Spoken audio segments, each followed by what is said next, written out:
Saya seorang ilmuwan yang mendukung Jokowi itu karena idealisme saya, dan berjuta-juta kaum ilmuwan mendukung.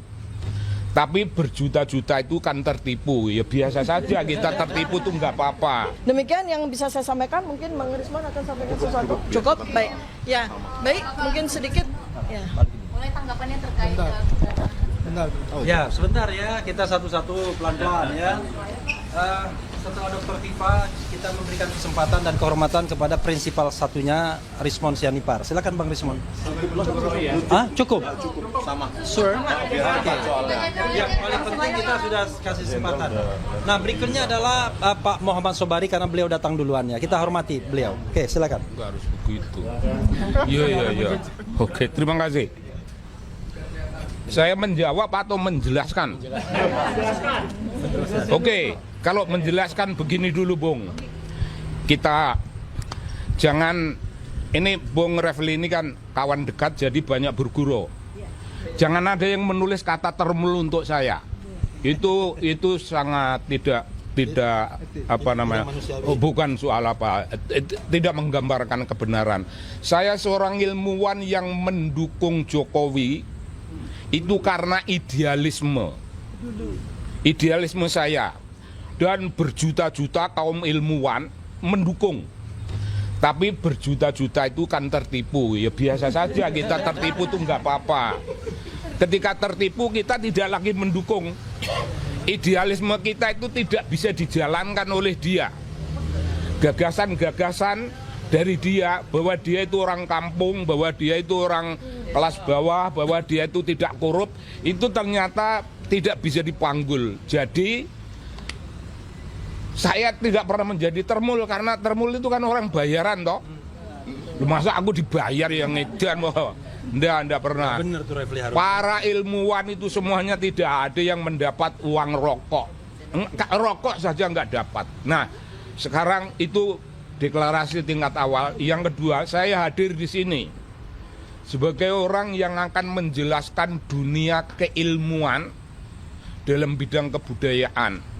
Nah, yang dijelaskan itu metodologi penelitian. Itu akan saya gambarkan mulai dari datangnya inspirasi meneliti, sampai merumuskan proposal, sampai merumuskan instrumen penelitian. Instrumen penelitian ada dengan wawancara, ada dengan studi dokumen atau archive research, ada yang studi media. Studi media itu ada penting, itu bukan media berita pada umumnya, tapi itu kalau media menuliskan investigatif journalism atau investigatif report. Kalau report semacam itu bisa menjadi bahan penelitian. Itu spesifik. Jadi ada metode-metode yang diikuti, dan ada instrumen-instrumen yang mendukung metode itu. Itu begitu rupa sampai pada suatu pernyataan, wah, data kita belum lengkap, maka kita harus melakukan, umpamanya tadi kita mulai dari wawancara, ya wawancara ulang, itu check and recheck.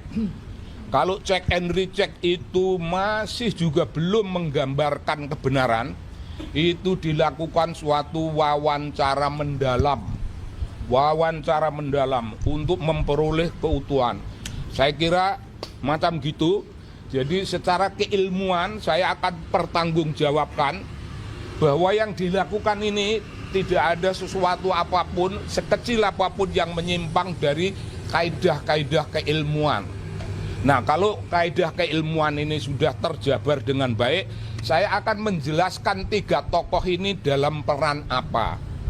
Ini berbeda, saya punya wawasan kebudayaan, jadi kalau ilmuwan berhenti pada penjelasan metodologi sampai selesai urusan-urusan wawancara. Saya merasa perlu harus menjelaskan peran ketiga orang itu. Ketiga orang ini mewakili komunitas bisu dunia ilmu pengetahuan komunitas bisu, kaum intelektual, komunitas bisu, warga masyarakat pada umumnya. Dalam urusan menyatakan kebenaran dengan segenap risiko, tidak terlalu banyak orang berani. Tapi 3 orang ini berani. Nah, mayoritas golongan akademisi, golongan ilmuwan, golongan intelektual, golongan aktivis, mayoritas itu orang yang sedang nyanyi sunyi orang bisu. Itu terminologi Pramudia Anantatur. Nyanyi sunyi orang bisu. Oh, mereka tidak. Mereka ini oracle. Mereka ini resi. Mereka ini begawan. Tidak ada keberatan mereka. Nah, yang dilakukan oleh mereka itu 3 tokoh ini sedang menjalankan apa yang namanya the role of intellectuals. Peranan kaum intelektual. Ya peranan mereka ya begitu itu. Melakukan penelitian untuk apa penelitian? Bung, untuk menyampaikan suatu pesan dunia imajiner, pesan dunia imajiner, tapi itu dunia ilmu, pesan namanya narasi, menyampaikan apa yang namanya risalah kebenaran. Tugas beliau ini menyampaikan risalah kebenaran kepada khalayak rame, mungkin untuk seluruh Indonesia, mungkin untuk dunia. Risalah kebenaran itu disampaikan karena tugas kaum ilmuwan seperti itu. Risalah kebenaran itu mulia kalau Anda semuanya mengingat para rasul yang disebutkan arsala rasula bil huda wa dinil haq yang tadi saya gambarkan. Dari wawancara tingkat pertama sampai akhir, aneka macam instrumen penelitian dipakai, sampai penulisan buku. Itu wilayah mereka, itu wilayah bebas perdebatan. Tapi kalau orang memain-mainkan gosip, memainkan apa yang namanya kecemasan melalui media, itu ya boleh saja, ini zaman bebas seperti ini. Tapi itu bukan wilayah perdebatan akademik, itu perdebatan omong kosong. Ya kalau perlu kita layani, mungkin saya bisa ngelayani. Tapi kalau enggak, ya ngapain itu ngelayani begitu, kita ngerokok saja lebih baik. Ngopi, gak usah dilayani yang begitu-begitu. Jadi ingat, wilayah perdebatan beliau-beliau itu mulai dari inspirasi pertama untuk meneliti sampai ke selesainya penelitian, sampai ke selesainya penulisan. Apakah masih ada waktu saya? Silakan. Oh, kalau masih ada, saya ingin menjelaskan. Itu penjelasan ilmuwan, sekarang penjelasan budayawan. Tapi nanti habis pemeriksaan press conference lagi kita. Itu enggak masalah. Penjelasan dari perspektif kebudayaan, saya merasa perlu.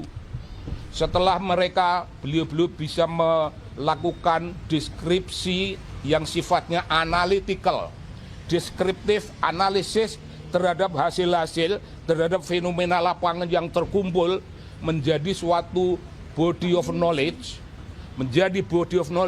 itu diperlukan kemampuan menulis. Kemampuan menulis itu namanya literary writing style. Gaya penulisan sastrawi. Bung, itu penting sekali. Pertama, bagi saya yang belajar antropologi itu punya tradisi. Kalau mau menulis, orang-orang antropologi menulis kok kaku, itu belum dianggap. Jadi antropologi harus menulis dengan eloquent expression, langgam yang enak, langgam yang mudah dipahami oleh pembaca. Apakah itu hanya gaya penulisan antropologi saat ini? Oh tidak. Mulai abad 12-an, abad enlightened, itu di Eropa itu sudah ada sudah banyak orang yang menuliskan dunia ilmu dengan seni. Abad 19 sudah ada seorang ahli filsafat yang merumuskan pikirannya dalam bahasa seni. Itu jelas. Nah, dalam pikiran orang-orang semacam itu digambarkan mereka itu punya bengkel dalam diri masing-masing. Bengkel itu ada peralatan-peralatan, alat bengkel ilmiah itu saling meminjam dengan alat-alat bengkel kesenian. Dan karena itulah maka 7 menit lagi Pak buat Pak Ugro. oh kalau gitu nanti kita bisa sambung sesudah selesai. Nah, Oke. saya baru sampai bicara pada bengkel. Sekarang Bapak yang akan ganti berbicara. Ya, sisa ini terakhir ya, pembicara terakhir adalah Pak Ugro Seno. Pak Ugro Seno ini pernah juga menjadi saksi atau ahli bahkan ya? Di pengadilan Citizen Lawsuit dan menggemparkan karena menemukan fakta yang luar biasa juga. Mudah-mudahan kali ini juga menggemparkan. Silakan Pak Ugro. Terima kasih. Assalamualaikum warahmatullahi wabarakatuh. Saya kemarin yang jelas saya nampak tilas. 47 tahun 11 hari yang lalu, yang cukup lama, saya juga berdiri di sini dengan pangkat Letnan 2 polisi. Saya baru lulus AKP kepolisian, menghadap Kapolda waktu itu Pak Jenderal Anton Sujarwo. Saya masih ingat di sini. Kapolda kantornya di sini dulu. Ya. Jadi saya hadir di sini akan memberikan peran saya. Jadi sebagai bayangkara tua, abdi negara, abdi utama dari negara dan bangsa, tidak boleh berhenti untuk mengikuti perkembangan institusinya. Ya. Bayangkara tua itu berhenti melihat institusinya pada saat dimakamkan di Taman Makam Pahlawan atau Taman Makam Bahagia. Jadi kalau kondisi Polri sekarang ini tidak kita perhatikan selama kita masih hidup, berarti kita mengingkari diri kita, Bayangkara, sebagai insan Tribrata dan Catur Prastya. Ya. Saya akan memberikan keterangan nanti berkaitan dengan pekerjaan, pengalaman saya, ya, pengabdian saya selama 35 tahun 2 bulan di Kepolisian Negara Republik Indonesia. Mudah-mudahan Polri yang saya cintai dan dicintai masyarakat seluruhnya akan tetap tegak berdiri sesuai dengan apa yang dipakai ditutup kepala seluruh anggota Polri, yaitu insan rastra sewa kotama, abdi utama daripada nusa dan bangsa.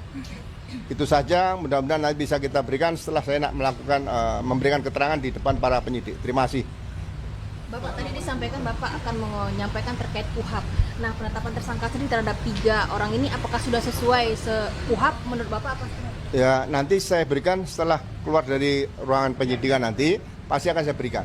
Ya, nanti saya nggak jadi periksa kalau saya berikan di sini semua nanti.